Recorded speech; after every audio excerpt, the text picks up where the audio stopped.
Very very good morning friends. जो UP police UPSI आरओपीसीएस exam कोई भी हो, आप बस इस क्लास को लेने के बाद किसी भी पीवाईक्यू या किसी भी प्रैक्टिस सेट कहीं भी कोई भी क्वेश्चन उठाइएगा और फिर कहिएगा क्या कि यहाँ क्वेश्चन नहीं फंसा।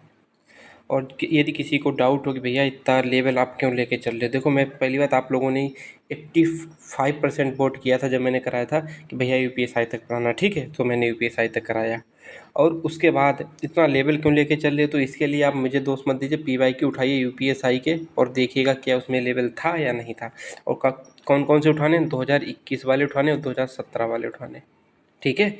उसके बाद आज हम पे हाथ मतलब उंगली उठाई कि हाँ भैया इतना लेवल क्यों लेके चल रहे हैं। और गारंटी मेरी बस यही है कि 100% क्वेश्चन, चाहे यूपीएसआई चाहे यूपी पीसीएस या आर कहीं भी हो, क्वेश्चन इससे बाहर नहीं जाएगा। ये डीपीएसपी लास्ट तक पढ़ ली, खुद पे भरोसा है इसीलिए पढ़ाते हैं, और आप लोगों का प्यार है, सपोर्ट बनाए रखिएगा, हम आपको ऐसे कंटेंट देते रहेंगे। हम आ पहुँचे हैं भाग 4 डीपीएसपी, भाग 4 डीपीएसपी आ पहुँचे हम लोग डीपीएसपी भाग 4, कहाँ से 36 से 51 तक, राज्य के नीति निर्देशक तत्व, राज्य के नीति निर्देशक तत्व। तो चलते हैं कारवा की तरफ। डीपीएसपी 1937 में निर्मित आयरलैंड के संविधान से ग्रहण किया गया है। जो directive state of principal, directive principles of state policy, directive principles of state policy जो राज्य के नीति निर्देशक तत्व हैं, जो 36 से 51 आर्टिकल में दिए गए हैं, वो आयरलैंड के संविधान से दिए गए हैं। आयरलैंड का संविधान 1937 में निर्मित हुआ था, और आयरलैंड के संविधान में नीति निर्देशक तत्व कहाँ से लिए गए थे, स्पेन से लिए गए थे।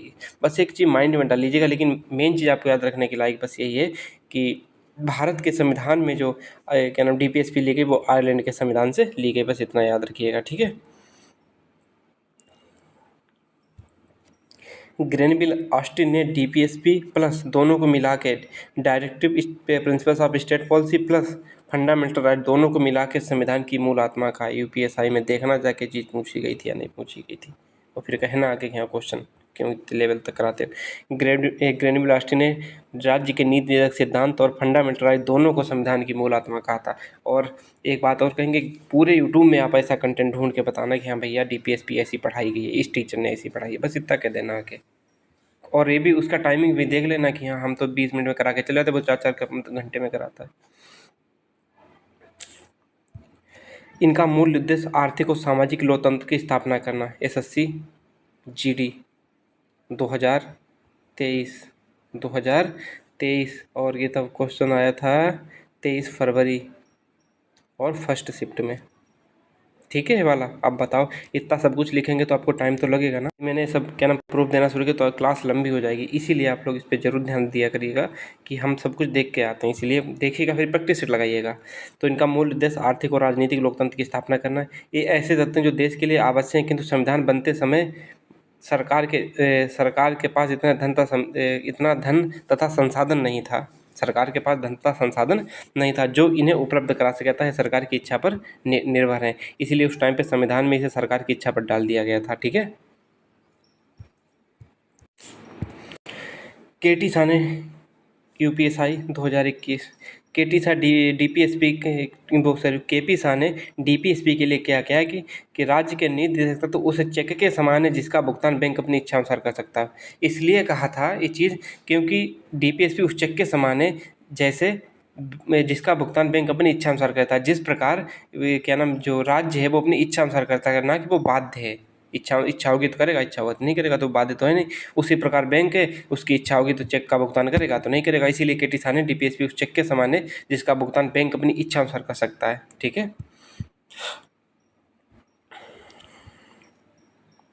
डीपीएसपी अपरिवर्तनीय फिर भी देश के शासन में मूलभूत है। डीपीएसपी अपरिवर्तनीय मतलब है कि इसे कोर्ट द्वारा क्या नाम सुप्रीम कोर्ट या हाई कोर्ट द्वारा लागू कराया नहीं जा सकता। मतलब इन्हें सरकार आपको दे भी सकती है, राज्य सरकार या केंद्र सरकार, और नहीं भी दे सकती सरकार, इसके लिए बाध्य नहीं है।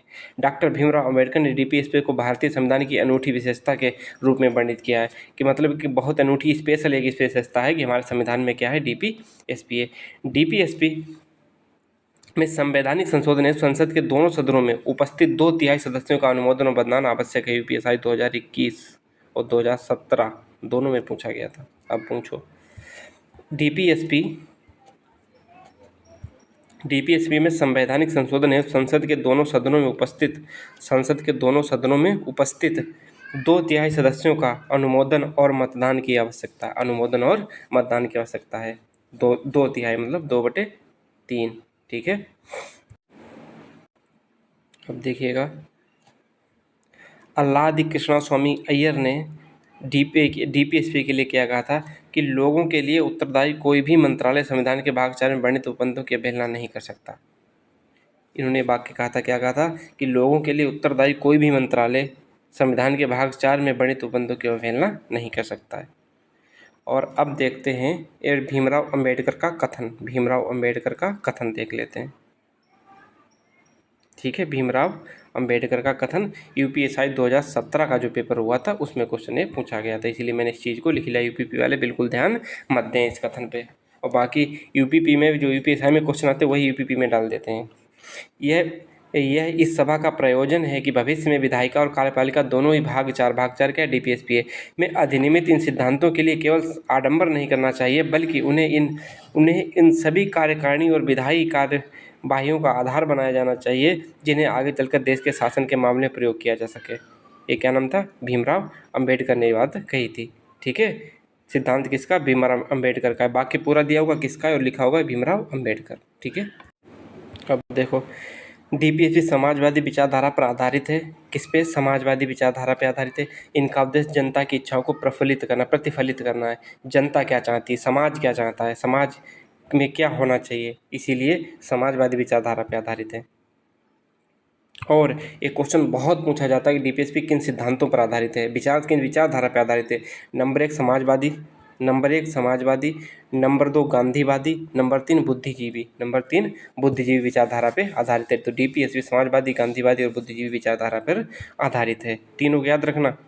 इसमें एक भी क्वेश्चन, 1% क्या नाम जो कंटेंट है इरिलीवेंट नहीं होगा, जो क्या नाम क्वेश्चन पेपर में ना आया हुआ, जिसकी संभावना 1% भी छोड़ने लायक नहीं है। ठीक है, अनुच्छेद 37। अब चलो जो आर्टिकल 36 पे चलते हैं। आर्टिकल 36 क्या है? राज्य।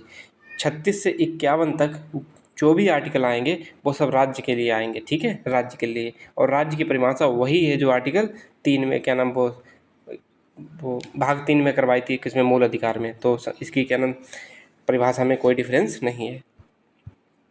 आर्टिकल 37 क्या कहता है कि डीपीएसपी की प्रकृति गैर न्यायोचित है। गैर न्यायोचित मतलब कि ये न्याय योग्य नहीं है। न्याय योग्य मतलब कि इन्हें संविधान से या क्या नाम कोर्ट से, सुप्रीम कोर्ट या हाई कोर्ट में जाके इन्हें लागू कराया नहीं जा सकता, अर्थात इन्हें न्यायालय द्वारा लागू नहीं कराया जा सकता। ये देश के शासन में मूलभूत हैं, तथा यहाँ पे तथा लिख लेना चाहिए, देश के शासन में मूलभूत हैं। यूपीपी वाले खाली आर्टिकल याद रखेंगे, खाली आर्टिकल। ठीक है, जो डीपीएसआई वाला है तो फिर तो दोनों पढ़ के साथ में चलो, तो अगली बार पढ़ो तो रिवीजन हो जाए। आर्टिकल 38 क्या कहता है? लोक कल्याण की अभिवृद्धि के लिए न्याय। कौन सा न्याय? सामाजिक, आर्थिक और राजनीतिक न्याय। आर्टिकल 38 में कितने न्याय दिए गए हैं? बहुत जगह क्वेश्चन पूछे थे। सामाजिक, आर्थिक और राजनीतिक न्याय सुनिश्चित करना अथवा लोक कल्याण। तो क्या है आर्टिकल क्या नाम 38 में? बस यूपीपी वाले इतना याद रखना, लोक कल्याण की अभिवृद्धि के लिए। ठीक है, लोक कल्याण की अभिवृद्धि के लिए, अर्थात न्याय के लिए न्याय, सामाजिक, आर्थिक और राजनीतिक न्याय को सुनिश्चित करना था, लोक कल्याण करना। मेन अवधारणा क्या होनी चाहिए? लोक कल्याण।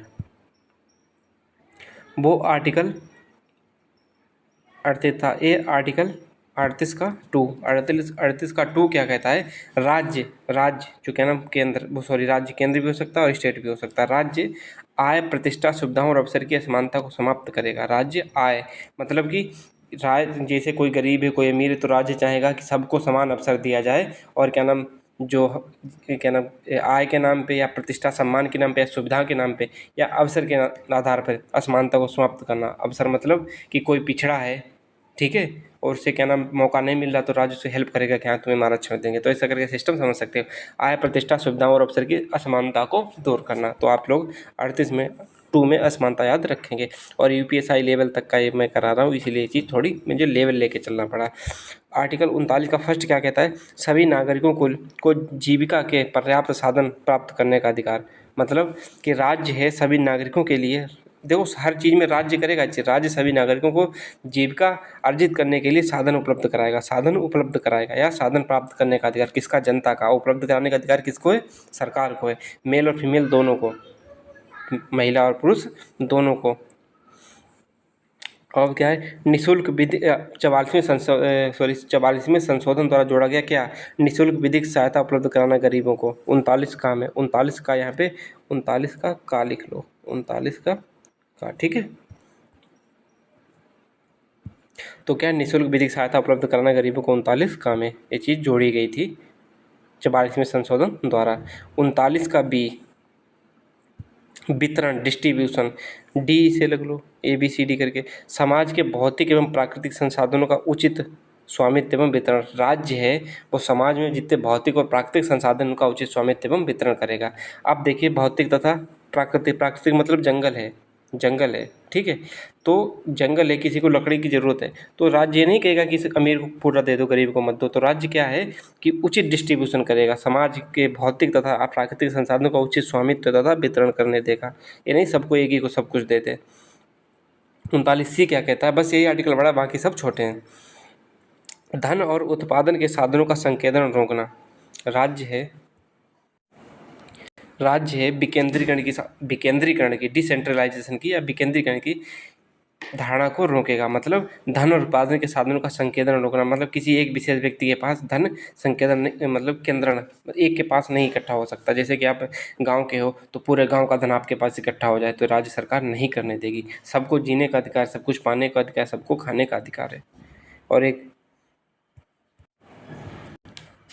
39D में क्या किया, पुरुष तथा महिला दोनों को समान कार्य के लिए समान वेतन।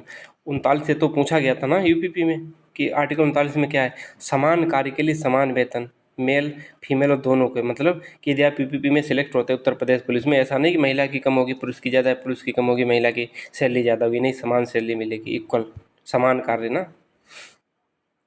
अब 39 का ई देखिएगा, 39 का ई क्या कहता है, कर्मचारी होते हैं, कर्मचारियों के स्वास्थ्य और शक्ति तथा बालकों को अवस्था के दुरुपयोग से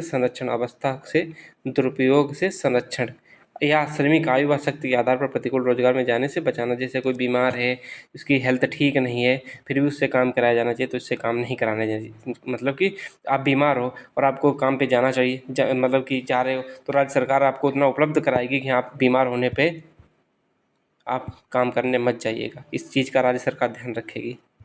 इसका मतलब कहने का यही है। अब देखिए 39 का, या बच्चों के स्वास्थ्य विकास के लिए अवसर, बच्चों के स्वास्थ्य विकास के लिए अवसर। अपने देख लो, अगर गाँव में आंगनबाड़ी होगा और ये सब होगा, ये सब क्या नाम इसी DPSP के तहत ही होता है। जैसे दलिया मिलती होगी और पता नहीं चना मिलते हैं, दूध भी तो बढ़ता है, सब कुछ मिलता है। तो क्या है, बच्चों के स्वास्थ्य के लिए, विकास के लिए एक राज्य एक क्या नाम एनवायरनमेंट उपलब्ध कराएगा या कोई अच्छी योजना लाएगा, बल्कि बाध्य नहीं है राज्य, लेकिन फिर भी ये DPSP के तहत ही कार्य होता है। अब आर्टिकल 40 देखिएगा, ग्राम पंचायतों का गठन, लोकतांत्रिक विकेंद्रीकरण किस में दिया गया, आर्टिकल 40 में दिया गया। ग्राम पंचायतों का गठन, इसमें कुछ ज़्यादा आप लोग समझ सकते हो, बाकी 243 में जब हम आएंगे तब उस वहाँ पे अच्छे से समझाएंगे ग्राम पंचायतों का गठन क्या कैसे क्या होता है। अब आर्टिकल 41 क्या कहता है कि काम पाने, शिक्षा पाने या बुढ़ापा बीमारी में लोक सहायता पाने के अधिकार को संरक्षित करता है, या कुछ दशाओं में सरकारी सहायता या काम शिक्षा पेंशन। जैसे काम पाने के लिए, शिक्षा पाने या बुढ़ापा बीमारी में लोक सहायता पाने में अधिकार को संरक्षित करता है। जैसे कि सरकार पेंशन देती है या काम शिक्षा के नाम फ्री देती है, तो आर्टिकल 41 के तहत आता है कि राज्य सरकार ये चीज़ करेगी। क्या करेगी, काम पाने के लिए कुछ ऐसा फैक्ट्री या कुछ भी खोल सकती है जिससे कि इंसान को काम मिल सके। शिक्षा पाने के लिए स्कूल खोल सकती है। बुढ़ापा बीमारी में लोक सहायता मतलब कि आपको, जैसे कि इस टाइम पे मोदी का वो 5 लाख वाला वो क्या चल रहा है, हालांकि वो उससे कुछ होता नहीं है, हेल्थ कार्ड, तो वो एक राज्य सरकार उस चीज़ को जनता का ध्यान रखेगी। क्या कैसे रखेगी, यहाँ आपको कार्ड दे दिया, आप इलाज करा सकते हो, हालांकि उससे इलाज कभी आज तक किसी का हुआ नहीं है। कुछ दशाओं में सरकारी सहायता, काम शिक्षा या पेंशन, जैसे बुढ़ापा है, या मतलब ऐसे समझ लो या ऐसे समझ लो, जैसे बुढ़ापा है तो आपको वृद्धावस्था पेंशन दे दी जाएगी। शिक्षा तो आप पाओगे, काम आपके पास काम उपलब्ध कराएगी राज्य सरकार। आर्टिकल 42 देखिए, न्याय संगत कार्य की मनोचित दशा तथा प्रसूत सहायता उपलब्ध कराना प्रेग्नेंट लेडी से। मतलब कि कोई भी कठोर कार्य नहीं करवाएगा, राज्य सरकार, जैसे कि आपकी पुलिस में भर्ती हो गई, कोई लड़की है और वो प्रेग्नेंट है, तो उसकी ऐसा नहीं कि रात में ड्यूटी लगा रही है, कहीं इधर लगा रही, बहुत दौड़ भाग करा रही है, तो ऐसा नहीं करा सकती है राज्य सरकार। हालांकि बाध्य नहीं हो आप कि सरकार कराए तो आप लोग सुप्रीम कोर्ट नहीं जा सकते, लेकिन हाँ एक राज्य सिद्धांत, क्या नाम, डीपीएसपी में राज्य के नीति निदेशक सिद्धांत है कि हाँ इसमें क्या नाम काम नहीं कराया जाए। तो 42 क्या कहता है, न्याय संगत कि हाँ न्याय योग्य काम हो, कि उसकी मनोचित दिशा, मनोचित मतलब कि जब मनोचित का मतलब क्या है, जब कोई बीमार है तब उसे उससे कठोर कार्य ना कराना, मन के अनुसार कराना, इच्छा अनुसार। जैसे कि आप बीमार हो तो आप कहते हो आज मुझे जुकाम है, आज मम्मी हम काम नहीं करेंगे, और थोड़ा बहुत एक्टिंग दिखाते हो तो आज हम स्कूल नहीं जाएंगे, तो वो चीज़ हो जाती है कि आज हम स्कूल नहीं जाएंगे, पेट में दर्द होता है। जिससे कभी कोई टीचर सुनता था, कोई हार्ड सब्जेक्ट होता था तो कहते थे आज पेट में दर्द है, तो मम्मी के जब कहती दवा ले लो तो दवा भी नहीं खाते थे, दवा नहीं खानी चाहिए जितनी जल्दी, तो बहुत सारे रीज़न देते थे। तो वही चीज़ है क्या कि मनोचित मतलब जब का मन के अनुसार कोई भी लेडी काम करना चाहे तो कर सकती है, वरना उसे बाध्य नहीं किया जाएगा। क्या नहीं किया जाएगा? बाध्य। तो न्याय संगत कार्य को मनोचित दशा तथा प्रसूत सहायता उपलब्ध कराना, प्रसूत सहायता प्रेग्नेंट लेडी को कोई कठोर कार्य न कराना, न्याय संगत कार्य कराना, उसकी इच्छा अनुसार कार्य कराना। ठीक है,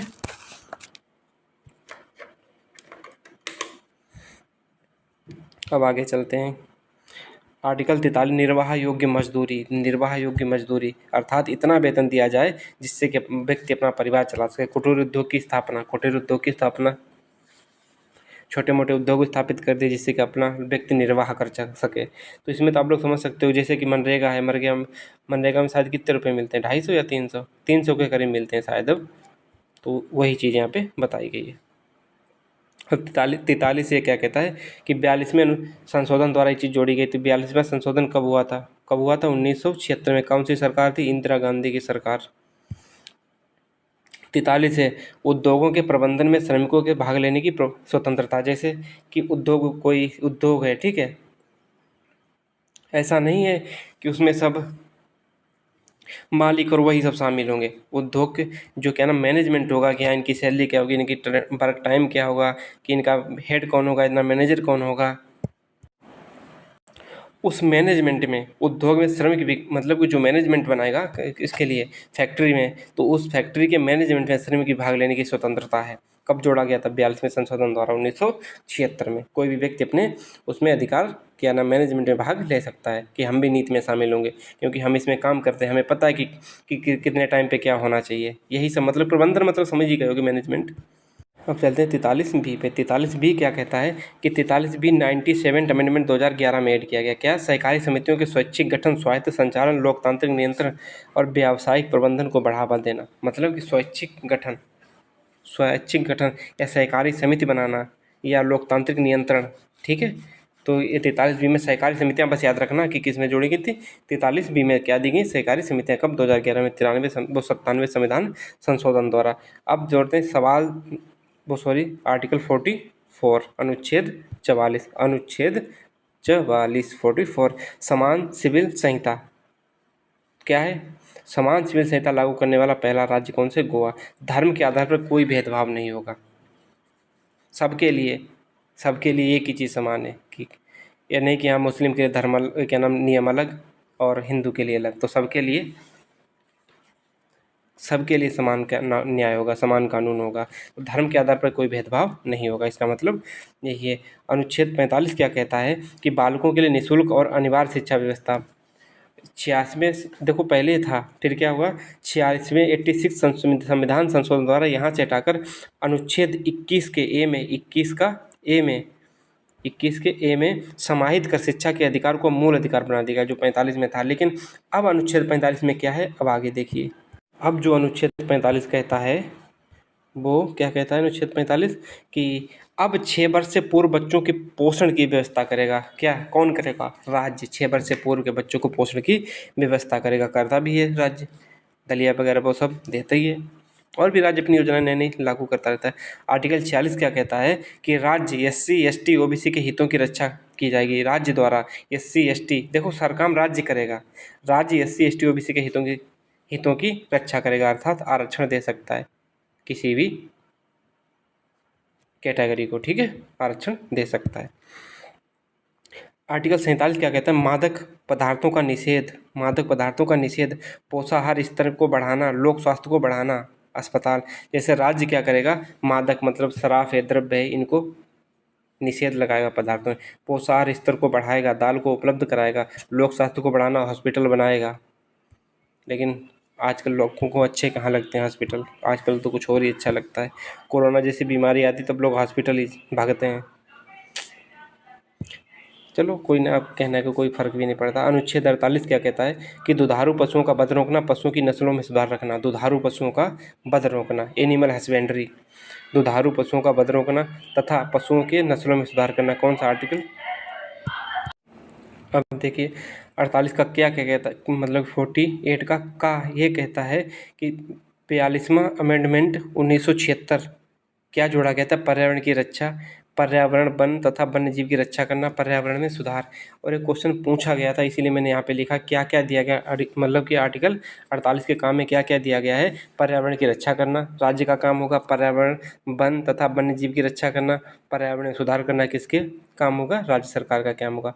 आर्टिकल 49 क्या कहता है, 49 राष्ट्रीय स्मारकों, स्थानों और वस्तुओं का संरक्षण। जैसे लाल किला है, इसका क्या नाम देखभाल करेगा, संरक्षण करेगा। ऐसा तो नहीं लाल किला खराब हो रहा है कोई चीज़ तो उन सब की संरक्षण देखभाल सब कुछ करेगा। कौन से राष्ट्रीय स्मारक, लाल किला हो गया, क्या नाम ताजमहल हो गया, ये सब चीज़ें।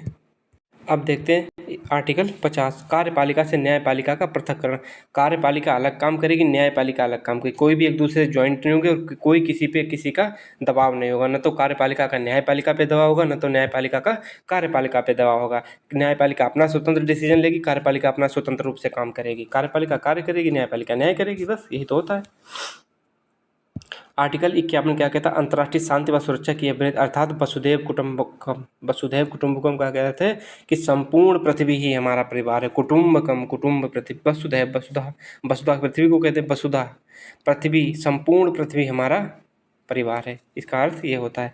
अनुच्छेद 51 क्या कहता है, अंतर्राष्ट्रीय शांति व सुरक्षा की अभिवृद्धि करेगा। राज्य कोई भी ऐसा नहीं करेगा कि यहाँ लेके तो पहुँच गए कहीं भी, शांति की और उसकी सबकी सपोर्ट करेगा। इंग्लैंड में लॉर्ड बेवरेज प्रतिवेदन राज्य की कल्याण के अवधारणा से संबंधित है। देखो इंग्लैंड में लॉर्ड बेवरेज का सिद्धांत उन्होंने कल्याणकारी राज्य की अवधारणा किसने दी थी, इंग्लैंड के लॉर्ड बेवरेज ने की थी। इंग्लैंड में लॉर्ड बेवरेज ने सॉरी पीछे पे थोड़ा गलत हो गया है, चलो कोई ना। इंग्लैंड में लॉर्ड बेवरेज प्रतिवेदन राज्य की कल्याणकारी अवधारणा से संबंधित है। इंग्लैंड में लॉर्ड बेवरेज प्रतिवेदन राज्य की कल्याणकारी अवधारणा से संबंधित है। बस आप लोगों को इतना रखना कि इंग्लैंड में कल्याणकारी अवधारणा जो हमारे भारत में भी उन्हीं से ली गई, तो कल्याणकारी अवधारणा, राज्य की कल्याणकारी अवधारणा इंग्लैंड के लॉर्ड बेवरेज से संबंधित है। ठीक है, इतना याद रखना। भारत शासन अधिनियम क्वेश्चन पूछा गया था इसलिए मैंने लिखा थी। भारत शासन अधिनियम 1935 में निहित अनुदेश प्रपत्र को 1950 में भारत के संविधान में डीपीएसपी के रूप में समाविष्ट किया गया है। भारत शासन अधिनियम 1935 में निहित अनुदेश पत्र को 1950 में भारत के संविधान में डीपीएसपी के रूप में समाविष्ट किया गया है। ठीक है, इसमें कुछ समझाने लायक तो है नहीं। जो अनुदेश प्रपत्र था भारत शासन अधिनियम 1935 में, उसी को 1950 में हमारा डीपीएसपी के रूप में एक्सेप्ट किया गया था। अब देखो भारतीय संविधान के अंतर्गत धन का केंद्रीकरण डीपीएसपी का उल्लंघन करता है। डीपीएसपी का ये धन का कोई केंद्रीकरण कर रहा है तो किसका उल्लंघन है, डीपीएसपी का उल्लंघन है। आइस 2021 में पूछा गया तो क्वेश्चन सिंपल था तो इसलिए मैंने लिख भी दिया कि यूपीएससी में खूब इसके चांस बढ़ जाते हैं, तो आप यूपी वाले बिल्कुल ध्यान मत दीजिएगा। भारतीय संविधान के अंतर्गत धन का केंद्रीकरण किसका उल्लंघन करता है, डीपीएसपी का उल्लंघन करता है। बताओ सब लोग कहते हैं हार्ड या सिंपल। ऐसा कोई एग्जाम नहीं जिसमें तीनों विचारधाराएं पूछी ना गई हों, जीडी से लेकर कोई भी एग्जाम हो। अब बताओ मुझे करानी चाहिए नहीं करानी चाहिए। गांधीवादी विचारधारा कहाँ कहाँ झलकती है, 40 में क्या है, पंचायतों का गठन। 43 बी क्या है, सहकारी समितियाँ। 43 क्या है, 46 देखो, 47 48 मतलब एनिमल हस्बेंड्री।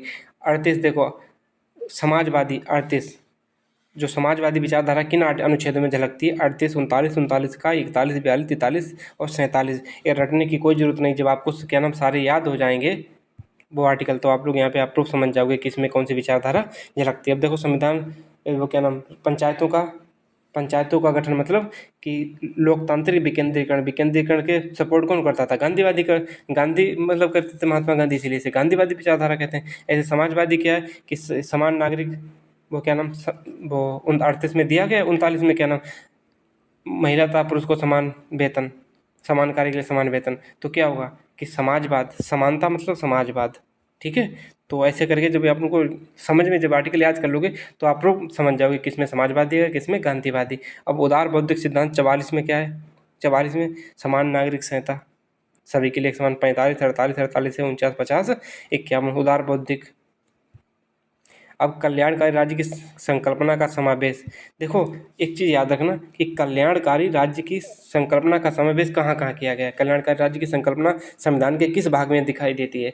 तो ये दोनों ऑप्शन है तो आप डीपीएसपी लगाओगे। अब यदि क्या नाम लास्ट में दे दिया जाए दोनों तो आप दोनों को सिलेक्ट करोगे। ध्यान से सुन लो, यदि क्या नाम 4 ऑप्शन दिए गए हो उसमें कोई एक चुनना हो और ए बी ऑप्शन दोनों दिए हो तो आप डीपीएसपी चुनोगे, ठीक है, ध्यान से देना। और यदि क्या नाम 4 ऑप्शन दिए हैं, चौथा ऑप्शन क्या है कि डीपीएसपी और प्रस्तावना दोनों, तो आप दोनों वाले को चूज करोगे। इस चीज़ को मैंने कन्फर्म कर दिया यहाँ पे, एक क्वेश्चन कन्फ्यूजन लायक था इसीलिए मैंने इसको खत्म कर दिया। अनुच्छेद 51 के तहत 2017 में क्वेश्चन पूछा गया था, 2017 में, इसलिए मैंने यहाँ पे चीज़ें लिख ली हैं। क्या है अनुच्छेद 51 के तहत, अनुच्छेद 51 के तहत राज्य निम्न आदर्श लेकर चलेगा। कौन कौन से? अंतर्राष्ट्रीय शांति व सुरक्षा में अभिवृद्धि। क्या है अनुच्छेद 51 के तहत क्या लेकर चलेगा राज्य, कौन कौन से आदर्श लेकर चलेगा? अंतर्राष्ट्रीय शांति और सुरक्षा में वृद्धि करेगा। आर्टिकल था क्या 51, 51 तो मैंने करा दिया था ना, पीछे करा दिया था, ठीक है। आर्टिकल 51 का जो मैंने पीछे कराया उसमें क्या कहता है कि उसके आदर्श के अंतर्गत क्या लेके चलेगा। 2017 का क्वेश्चन है, अंतर्राष्ट्रीय शांति व सुरक्षा में वृद्धि करेगा राज्य, राष्ट्रों के बीच न्याय और सम्मान पूर्वक संबंध करेगा। राज्य यहाँ पे क्या नाम भारत सरकार भी हो सकता है और राज्य यहाँ पे स्टेट भी हो सकता है। तो आप लोग ये मत सोचिएगा कि स्टेट के लिए बात हो रही है, राज्य मैं पहले ही बता चुका हूँ। राष्ट्रों के बीच न्याय और सम्मान पूर्वक संबंध स्थापित करना किसका काम होगा? राज्य। अब देखिएगा अंतर्राष्ट्रीय कानून और संधियों के प्रति आभार का भाव रखना। जैसे कोई कानून या कोई अंतर्राष्ट्रीय कानून या बना या कोई संधि हुई है तो ऐसा नहीं कि उनको तोड़े या उनके खिलाफ जाए, जो हुआ है उसको क्या नाम आभार व्यक्त करना और उनको मानना किसका काम होगा? राज्य का। किसके? आर्टिकल 51 के तहत होगा। 2017 में क्वेश्चन पूछा गया था इसलिए मैंने लिख लिया इसे, ठीक है। अंतर्राष्ट्रीय झगड़ों को मध्यस्थता द्वारा सुलझाने के लिए प्रोत्साहित करना। जैसे कि कोई अंतर्राष्ट्रीय कोई झगड़ा दो देशों के बीच हो गया तो राज्य उनमें सहायता ये करेगा कि लड़ो नहीं, आपस में लड़ो मत, हम मध्यस्थता कर रहे हैं, क्या तुम्हारा विवाद है।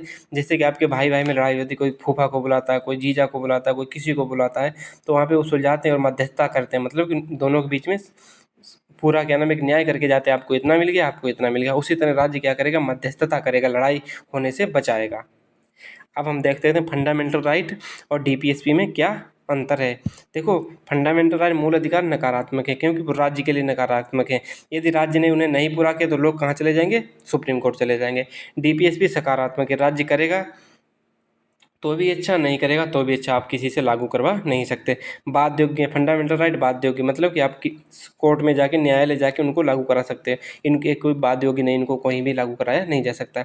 कानूनी रूप से मान्य है मतलब कि कानूनी रूप से मान्य, इन्हें क्या नाम एक कानून दिया गया कि हाँ ये चीज़ लागू ही होगी। नैतिक और क्या नाम डीपीएसपी क्या नैतिक व राजनीतिक मान्यता है। नैतिक मतलब एक तुम्हारे अंदर थोड़ी भी दया है या थोड़ी भी राज्य के लिए कुछ करना चाहते हो तो आप इनको लागू करवा सकते हो। और राजनीतिक मान्यता है मतलब कि जो राजनीति है पॉलिटिक्स है वो चाहेंगे, राजनेता चाहेंगे तो वो काम होगा। व्यक्तिगत कल्याण, व्यक्तिगत कल्याण किस में है? फंडामेंटल राइट में। सामाजिक व आर्थिक कल्याण किस में है? डीपीएसपी में।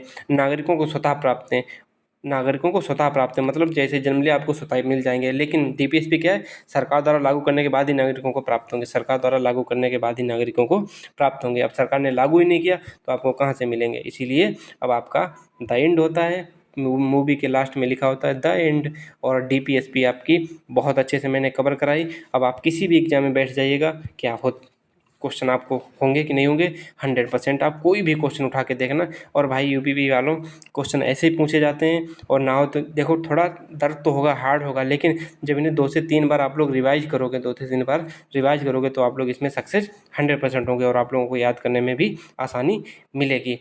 तो डीपीएससी बहुत अच्छे से कराई। अब उसके बाद आप लोग इस चैप्टर को अच्छे से पूरा करिएगा और अपना ख्याल रखिएगा, हंसते रहिएगा, मुस्कुराते रहिएगा।